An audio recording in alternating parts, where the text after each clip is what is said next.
Hey guys, welcome back to my channel, and if you're new, make sure to subscribe for more content like this. And in this video, I'm collaborating with allyssetv, and we're going to be answering a few mental health questions that you guys asked on our Instagram posts and our community posts. So we will be answering them here, but first, let's meet our first. Hey, thanks for having me. Yeah, so you can visit her YouTube channel. She makes very similar content as mine, so I think you guys would really enjoy her videos as well. And on her channel, we're going to be making a video answering another set of questions related to mental health.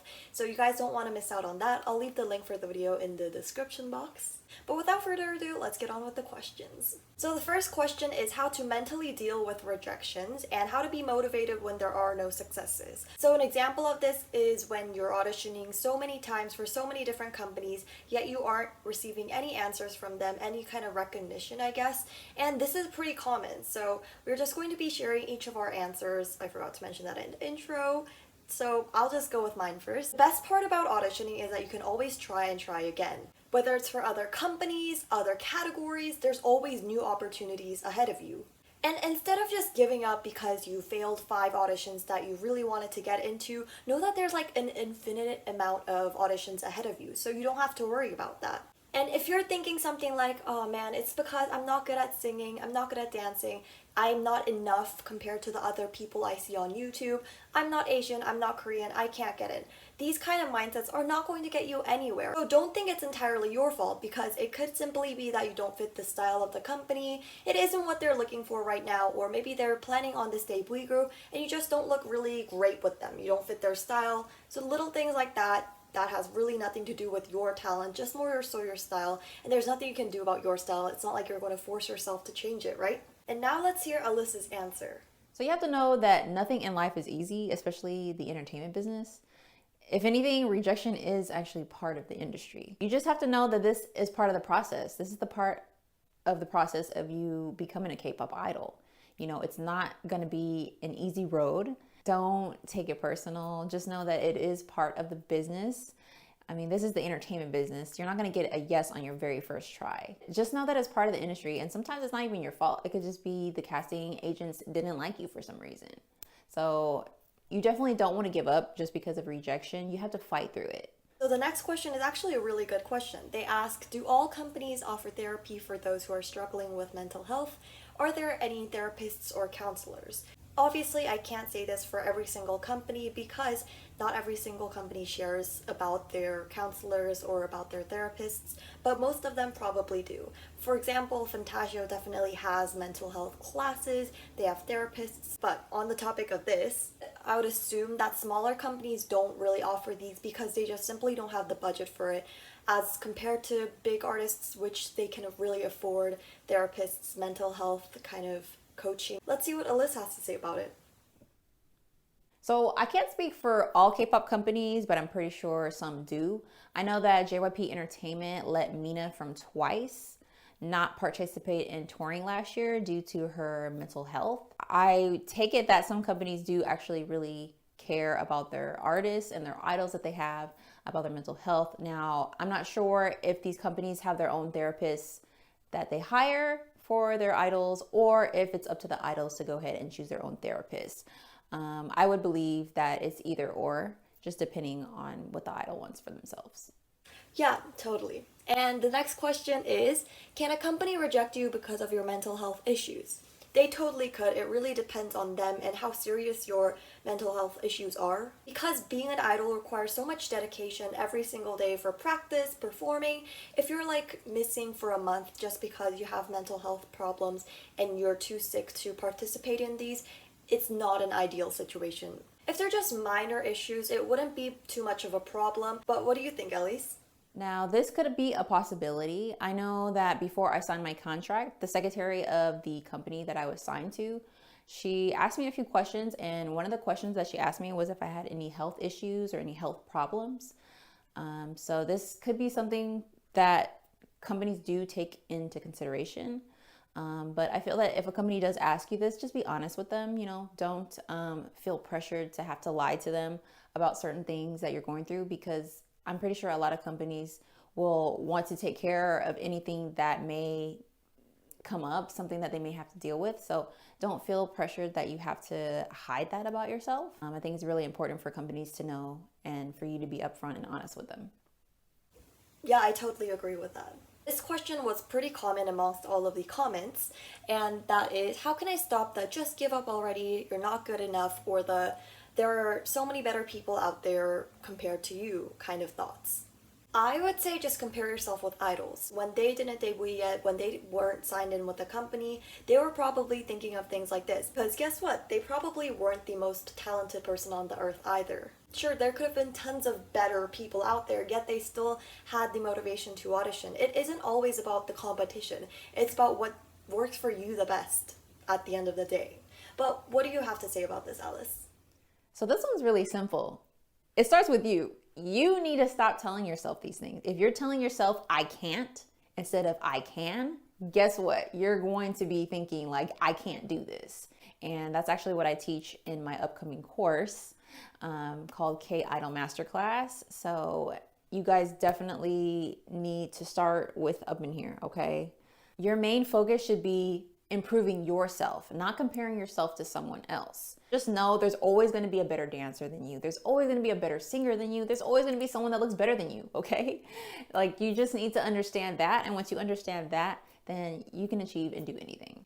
Yeah, that's right. And then the next question is how to overcome stage fright / insecurities. I personally have a hard time answering this question because when I'm on stage, I'm not really that nervous, I guess. Of course I'm nervous, but I don't necessarily have strong stage fright issues, I guess. But I would say that it mostly comes down to not having confidence in yourself and lacking confidence, self-confidence, that is. I'm usually most worried during performances when I am not prepared, I haven't practiced enough. So what I recommend doing this is just try to be as perfect as you can. Practice more towards the stuff that you're more self-conscious about and you think that you're more lacking in. And that way, if you're perfect, there's no way to lose that kind of confidence because you know you've done the best you can. And even though you may not be the best, you're the best version of yourself, even though that's a little cringy. But what do you have to say about this, Alice? Well, what I've noticed with myself performing over the years is just practice.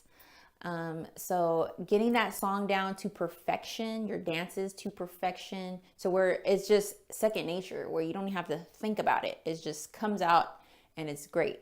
I've performed on many stages, big and small. So definitely performing in front of people, whether it's open mic nights at coffee shops. I know right now the pandemic's going on, so that's a little hard to do, but you can perform in front of your friends, in front of family. You can still dance practice or singing practice. Like, you just have to put yourself out there. Of course, you can't be afraid. Of course, you're going to be afraid at first. Like, the first time that I did a talent show, I was like 16, 17.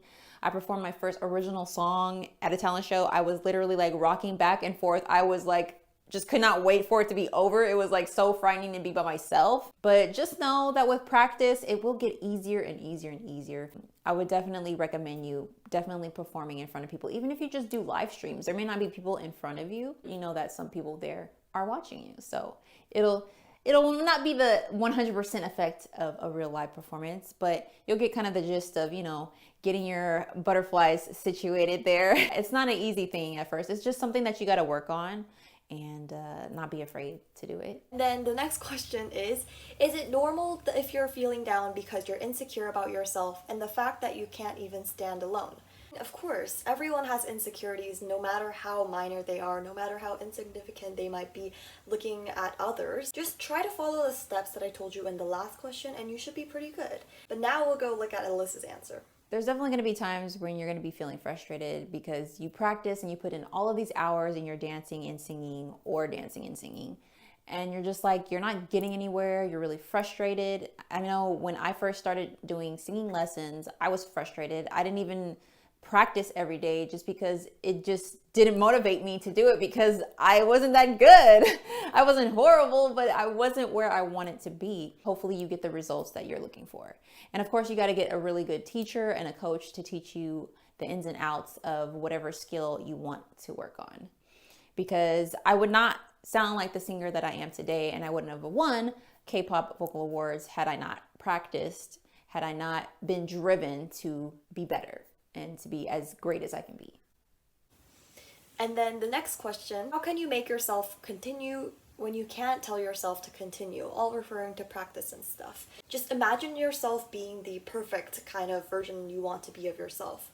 Performing in front of people, having fans, being successful as an idol, whatever that may be, just try and imagine it. I think that could be a really big motivation, because if that doesn't motivate you, you're probably not in for the right reasons. I do believe there's a question about motivation in the other video that Alice made on her channel, so go check that out as well. So again, you have to stop telling yourself that you can't or you're not going to do something. Like when you're practicing, when you're trying to be a star, like this is not an easy journey at all for anybody.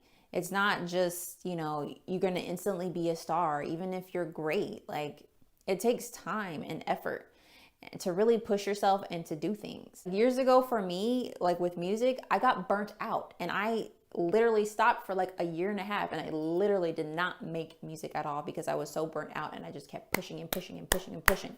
Of course, that's from not really getting breaks either and being frustrated as well. So there's going to be times where you want to give up. And it's okay if you have a short amount of time, or maybe like me, a year and a half, where you just completely stop because you're burnt out. Don't feel guilty if that happens to you. It doesn't necessarily mean that you fail at your dream or that you're going to completely quit. Because honestly, if this is something you really want and love, it's going to find its way back to you, whether you want it or not. It's like a boomerang. You throw it away, but it's going to find a way to come back to you. And then the next question there is, which honestly is my favorite because I've got the best answer for it, but it is comparing yourself to other audition videos on YouTube and feeling less talented. Just don't watch them. It's that simple. I'm sure we've all run across this phase where we looked at these popular dance covers, all these singing covers, and they were literally perfect, and you really feel less talented to them. Avoid these videos because you feel demotivated by it and it's not helping you at all. In fact, I would recommend watching less popular, maybe less improved dance covers and singing covers, rapping covers, whatever that may be, because you can really learn from them. Compared to the popular ones, there's only a few things that you can take away, but for the less like talented ones, you can really nitpick what they're good at and what they're bad at, and you can learn from them. Maybe you are actually lacking the fluidity too, and then you realize that through watching this person's dance cover. Maybe you are lacking power too until you saw that singing cover. So doing this is very dangerous to your confidence. You don't want to compare yourself to other videos or auditions that you've seen, because you're comparing somebody else that's not you. You don't have their skills. You haven't practiced with who they've been practicing with. You know, like I said earlier, you need to stop comparing yourself to other people, and you need to start comparing yourself to you. You need to worry about upgrading yourself, not looking at someone else's success or someone else's skills. They may have been training more than you. Or maybe not. Maybe they're just a faster learner. Everyone has their strengths and their weaknesses. You may have a strength that they don't have, but you don't know that because you don't know this person, or you haven't taken the time to look deep within yourself to see what your strengths and weaknesses are. Yeah, and I totally agree. The next question is, in a K-pop company, there are many trainees. Some get to debut and some fail. So how do the trainees who didn't debut encourage themselves during the training years each and every day? How do they stay motivated? Well, it's that simple. It's their dream to become an idol. It's their dream. Even though there's a lot of hardships that come with it, such as training, it's still their dream. Kind of like what I said earlier, just imagine yourself performing, imagine yourself being successful. What would you say? Well, I'm sure the trainees that did get to debut and that did really push through is because they were super, super focused on their end goal, which was to debut and become a K-pop idol. So if you're not focused on your end goal that you want for yourself, you are going to be unmotivated because you don't have no motivation to reach your goal because you have no goal. So make sure that you always keep your end goal in mind, what it is that you want and what you're trying to achieve. And that will help you get through, even in the toughest times when you want to give up. And then the next question is, I have severe anxiety and tend to mess things up when in front of a camera, and my dancing is just flailing my arms. Is there a way to help that? It's really easier said than done, and I know I've already kind of touched on it, but imagine yourself as a really successful idol right now when you're performing. And imagine you're just on stage with all of your fans cheering on for you. You're wearing this great stage outfit, your hair is amazing, perfect, whatever. Because you're not really yourself, and almost someone different, I guess, you get a little different sense of confidence. You're a little bit more confident in yourself because you know that you're essentially perfect. With this kind of mindset and confidence, you'll surely be able to express yourself and just showcase your best self. What do you think, Ellis? So yes, you definitely want to practice and get the right trainer. So when you practice, so like if this is dance, you definitely want to look in the mirror when you're practicing because you want to know what you look like, how you're representing this move, you know? There's a lot of things that go into being a performer, you know? It's not just having those snappy dances, like it's everything. You're the whole package. Yeah, that's really right. And guys, make sure to check out her channel as well because we will be making another video on her channel. It's a different video with a different set of questions. So make sure to watch out for that. You can click the link in the description box. Thanks for watching and I'll see you guys next time. Bye!